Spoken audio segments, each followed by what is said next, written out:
नमस्कार, नौ की खबर में आपका स्वागत है। आपके साथ मैं हूं शिप्रा झा। बुलेटिन की शुरुआत करेंगे बड़ी खबर के साथ। बड़ी खबर नवादा से है, जहां अवैध अभ्रक खदान में धंसा चाल और चाल धंसने से 5 मजदूर इसमें दब गए हैं। बड़ी खबर आपको नवादा से बता रहे हैं, जहां चाल धंस गया है और चाल धंसने से 5 मजदूर दब गए हैं।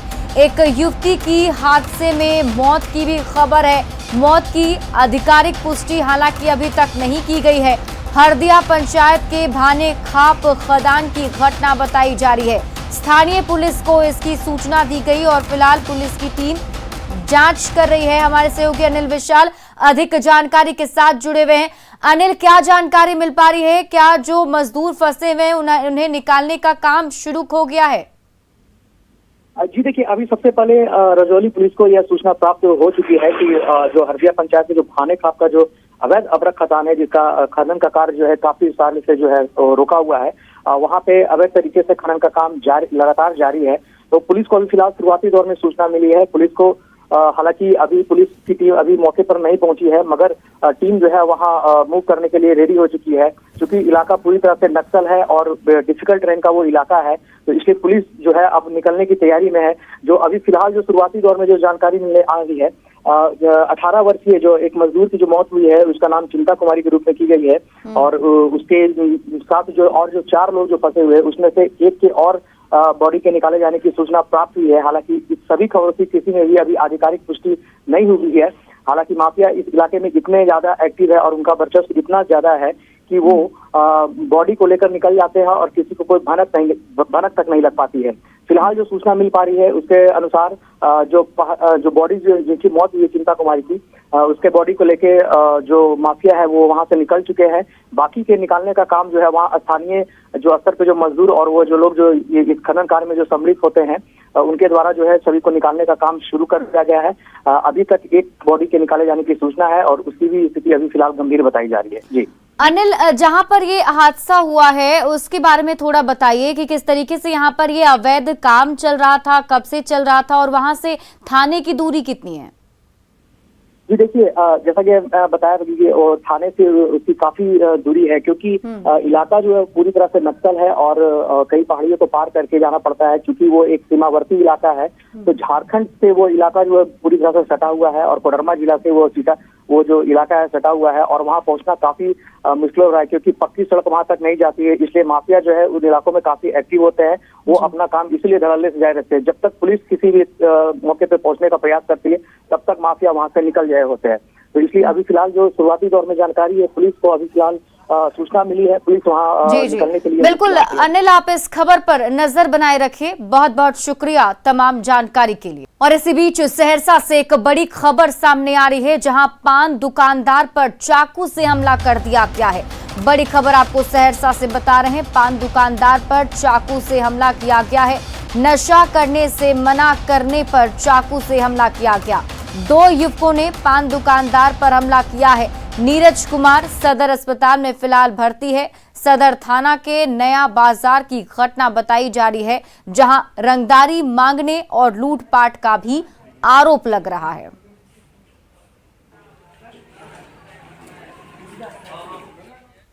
और बड़ी खबर समस्तीपुर से, जहां संदिग्ध स्थिति में महिला की मौत का मामला सामने आया। घटना रोसड़ा अनुमंडल स्थित सिंघिया थाना के बसौली गांव की बताई जा रही है। महिला के परिजनों ने ससुराल वालों पर हत्या करने का आरोप लगाया है।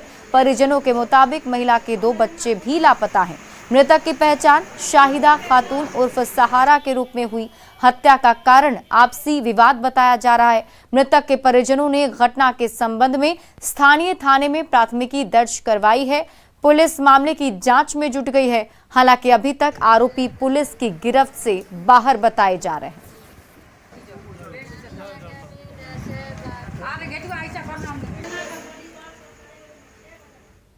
और अब बात एक दारूबाज दामाद की। कटिहार में शराब के नशे में धुत एक दारूबाज दामाद ने अपने ससुर और उनके बड़े भाई पर जानलेवा हमला कर उन्हें गंभीर रूप से घायल कर दिया, जिसके बाद आस पड़ोस के लोगों ने उस शराबी दामाद को रस्सी के सहारे पेड़ से बांध दिया है। दरअसल ये दारूबाज शख्स शराब के नशे में अपनी पत्नी के साथ मारपीट करता था, जिसका उसके ससुर ने विरोध किया और अपनी बेटी को बचाने के लिए आया। इसी दौरान उसने अपने ससुर और उसके भाई पर चाकू से वार कर दिया, जिसमें दोनों गंभीर रूप से घायल हो गए। दोनों का अस्पताल में इलाज चल रहा है। इस हमले को लेकर ग्रामीण भी गुस्से में आ गए और उस दारूबाज दामाद को रस्सी में पेड़ से बांध दिया।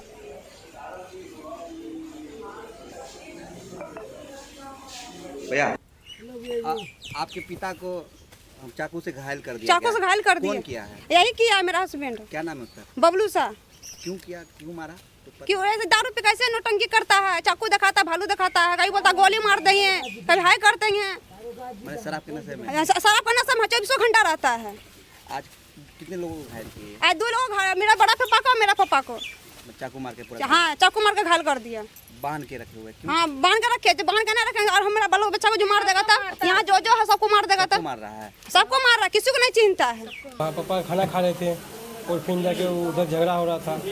उधर फिर जो गया ना पापा बचाने के लिए, मतलब चाकू मार दिए और उनको भी चाकू मार दिए और अपना लड़का को पकड़ रखा था, उसको भी चाकू जो कि सटा रखा था। चक्कर में छोटा जो बच्चा है उसको बचाने के चक्कर में तब जो अति हुआ है। 18+ के युवाओं को बिहार में एक बार फिर से निःशुल्क टीका लगाया जाएगा। इस बात का फैसला नीतीश मंत्रिमंडल ने लिया है। पटना के टीकाकरण केंद्र से पूरी जानकारी दे रहे हैं संवाददाता अमित कुमार। कोविड वैक्सीन का जो बूस्टर डोज है और टीका वो अब निःशुल्क मिलेगा। 18 साल से जो 59 साल तक के व्यक्तियों को टीका के लिए राशि जो निर्धारित की गई थी 350 रुपये, उसे कैबिनेट ने रद्द कर दिया है। नीतीश सरकार ने ये फैसला लिया है। सोमवार की देर शाम कैबिनेट की हुई बैठक में ये डिसीजन हुआ है कि अब जो टीकाकरण है उसमें किसी भी तरह की राशि नहीं ली जाएगी और यहाँ पे अब निःशुल्क टीका जो है वो दिया जाएगा। तो यहाँ देख सकते हैं कि टीकाकरण केंद्र पे जो कर्मचारी हैं, कर्मी हैं, वो मौजूद हैं, जो मेडिकल स्टाफ हैं वो मौजूद हैं और सभी जो हैं वो लोगों का इंतजार कर रहे हैं कि अब चूंकि बीच में टीकाकरण को लेकर के जब शुल्क निर्धारित की गई थी तो लोगों में थोड़ी सी कहीं न कहीं टीकाकरण की जो रफ्तार है वो धीमी होने लगी और इस बात को लेकर के स्वास्थ्य विभाग ने चिंता जताया और नीतीश सरकार ने इस चिंता को गंभीरता से लेते हुए अब जो टीकाकरण है उसकी राशि जो है वो निःशुल्क कर दिया है और अब जाकर के एक बार फिर उम्मीद जताई जा रही है कि टीकाकरण का जो रेशियो था, रफ्तार था, जो धीमा हुआ था वो तेज हो जाएगा। तो यहाँ पे हम बात भी करते हैं। ये बताइएगा कि क्या नाम हुआ आपका? मेरा नाम सियावती यादव। सियावती जी, जो टीकाकरण का रफ्तार था बीच में थोड़ा कमा था क्या? हाँ, कम हो गया था सर। अब लेकिन जब फ्री हो गया 18+ डोज बूस्टर तो भीड़ लगना चाहिए, फिर भीड़ होनी चाहिए। जी सर। बिल्कुल, देखिए ये टीकाकरण से जुड़ी हुई हैं महिला सीधे तौर पे कह रही हैं कि बीच में थोड़ी रफ्तार कमी थी, लोगों में कहीं न कहीं जो राशि निर्धारित की गई थी उसको पे करने को लेकर के थोड़े लोग जो हैं वो धीमा पड़ गए थे।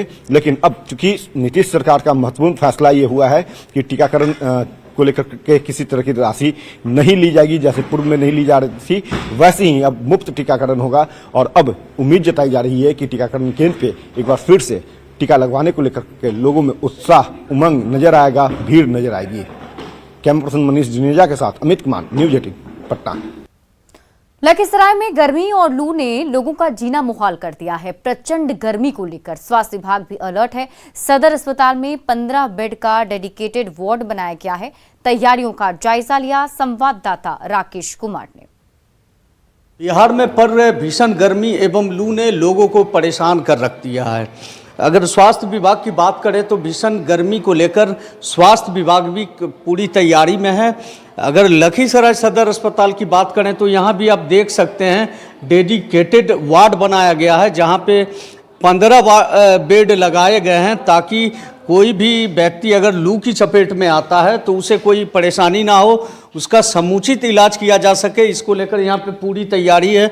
हमारे साथ खुद मौजूद हैं मैनेजर इनसे हम बात भी करेंगे। क्या है सर, भीषण गर्मी पड़ रहा है, इससे निपटने के लिए किस तरह की तैयारी है? एक्चुअली जिला पदाधिकारी महोदय का स्पष्ट निर्देश था कि जिला अस्पताल में 15 बेड ऐसा होना चाहिए जो कि लू से लगे हुए अगर कोई मरीज़ आते हैं, बच्चे आते हैं, तो उनका डेडिकेटेड वार्ड होना चाहिए। तो उसको लेकर हमने तैयारी पूरी किया है। ये फीमेल वार्ड में हम लोगों को 6 बेड दिया है, फिर बाकी के बेड मेल वार्ड में हैं जो कि सुसज्जित हैं। और जितने भी तरह के दवा होते हैं, सलाइन जितने भी तरह के होते हैं और जो भी इंजेक्शन्स वगैरह होते हैं, इंजेक्टेबल होते हैं, सारा हम लोगों ने मंगा लिया है। अगर इस तरह के कोई मरीज़ आते हैं तो हम लोग उसको इलाज करने में पूरी तरह से सक्षम हैं। अभी तक कोई मरीज आए हैं कि नहीं? और फुल लूज लगा हुआ अभी तक कोई मरीज़ नहीं आए हैं, वैसा कोई भर्ती होने लायक कोई मरीज़ तभी नहीं आए हैं। पूरी तैयारी कर ली? तैयारी पूरी है। तो आपने सुना, ये थे अस्पताल प्रबंधक नंदकिशोर जी। इन्होंने बताया कि लू के अगर कोई भी मरीज़ सदर अस्पताल पहुंचते हैं तो उनके लिए यहाँ पे समुचित व्यवस्था कर दी गई है। राकेश, न्यूज़ 18, लखीसराय। परिवहन मंत्री शीला मंडल का होम टाउन होने के बावजूद मधुबनी शहर में बस स्टैंड की हालत खस्ता है। बस स्टैंड में यात्री पड़ाव का निर्माण होना तो दूर की बात, यहां सिर छिपाने के लिए एक शेड तक की व्यवस्था नहीं है। वहीं पीने के पानी के लिए यहां पर कोई इंतजाम नहीं किया गया है। ऐसे में जिले के ग्रामीण इलाकों से आने वाले हजारों यात्रियों को भारी परेशानियों का सामना करना पड़ता है। इन दिनों आग बरसाती गर्मी में भी यात्रियों को धूप में खड़े होकर बस का इंतजार करना पड़ता है। मधुबनी बस स्टैंड की बदहाली का जायजा लिया हमारे संवाददाता अमित रंजन ने।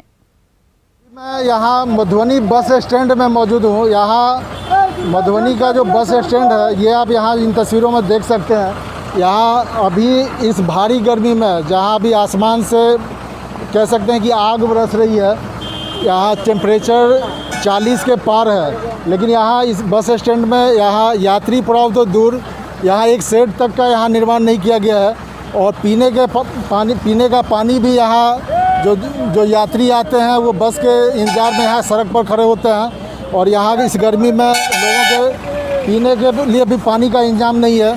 जैसे यहाँ क्या आप लोग जैसे धूप में खड़े होकर बस का इंतजार करते हैं? हाँ, तो कोई इंतजाम नहीं है यहाँ पर, ना पानी का ना ठहरने का, धूप में खड़े हैं। मैं बम्बई से आया हूँ, वो बस वाला ने मेरे को इधर उतार दिया है। इधर ना कुल्ली का सुविधा है न कुछ है, मैं धूप में परेशान हूँ। अच्छा, मतलब यहाँ जब मतलब ना यात्री सेट है, ना पीने का पानी है? ना पीने का पानी है।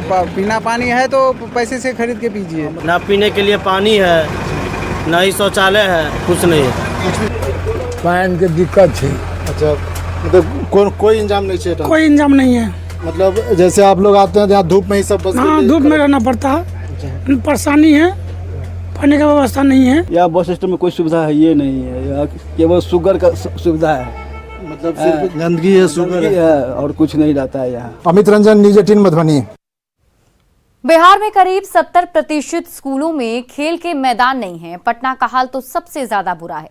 आश्चर्यजनक बात तो ये है कि कई स्कूलों में खेल के टीचर हैं लेकिन खेल के मैदान नहीं। ऐसा तब है जब सरकार बच्चों के समग्र विकास पर फोकस कर रही है। सवाल है कि बिना खेल के बच्चों का समग्र विकास कैसे संभव है। जीवन में यदि आपको अनुशासन सीखना हो या आपको जीवन में यदि सामाजिक समरसता देखना हो तो आपको वो सब खेल से मिलता है। और इसलिए हम समझते हैं खेल बहुत महत्वपूर्ण है और खेल अब आने वाले समय में लोगों का करियर भी होने जा रहा है।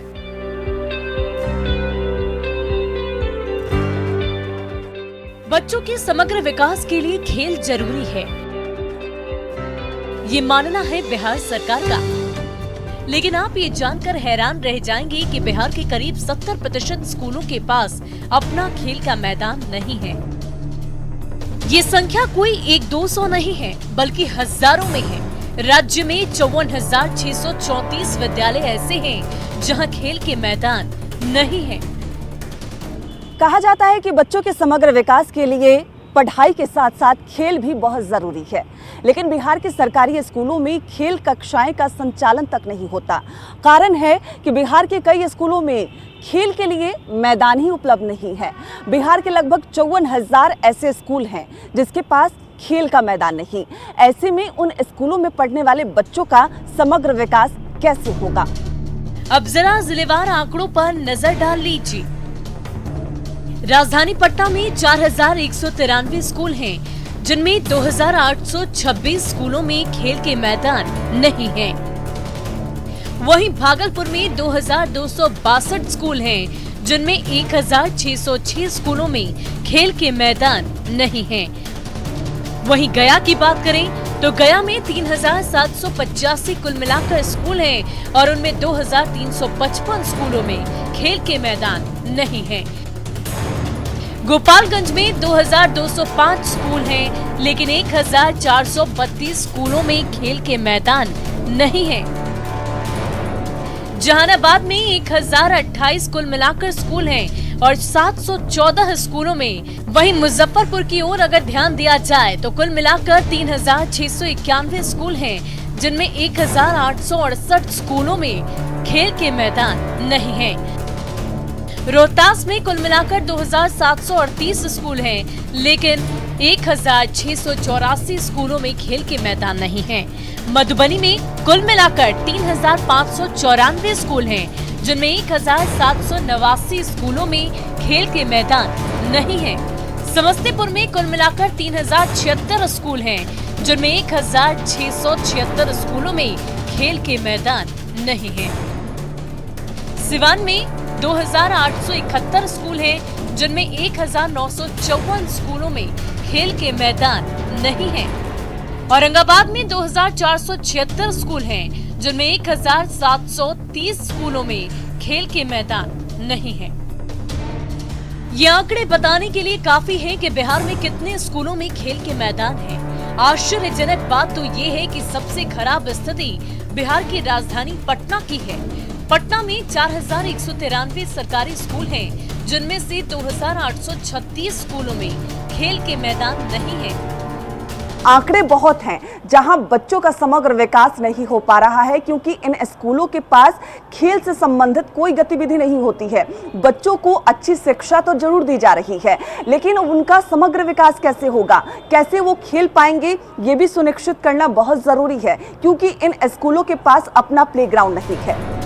न्यूज़ 18 के लिए पटना से विनीता मिश्रा की रिपोर्ट। और फिलहाल इस बुलेटिन में अभी के लिए बस इतना ही, लेकिन न्यूज़ 18 बिहार झारखंड पर खबरों का सिलसिला लगातार जारी है।